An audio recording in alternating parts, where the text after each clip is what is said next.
वडनेर भैरव येथील कोकण टेंभी आदिवासी वस्तीवर 12 ऑगस्ट रोजी जागतिक आदिवासी दिन मोठ्या उत्साहात व आनंदात साजरा करण्यात आला.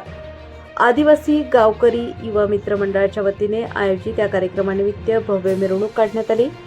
मिरवणुकीत सर्व आदिवासी गावकरी, महिला, युवक व बालकांनी मोठ्या संख्येने सहभाग घेतला.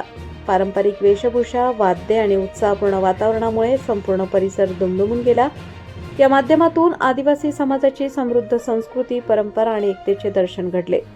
कार्यक्रमाचे अध्यक्ष भाऊसाहेब वाघ हे होते. उपाध्यक्ष चेतन डंबाळे व तुषार वाघ, खजिनदार ऋतिक गांगुर्टे व केदू गवळी, सरचिटणीस रोशन कडाळे, आयोजक सचिन पारधी व संतोष तुळे यांच्यासह सर्व आदिवासी गावकऱ्यांनी कार्यक्रमाच्या यशस्वी आयोजनासाठी परिश्रम घेतले.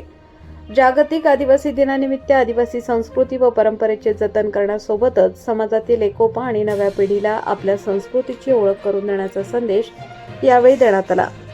उत्स्फूर्त सहभागामुळे कोकण टेंभी येथे साजरा झालेला आदिवासी दिन विशेष आकर्षणाचा ठरला. प्रबंधभूमी महाराष्ट्र न्यूजसाठी दीपक पवार, वडनेर भैरव.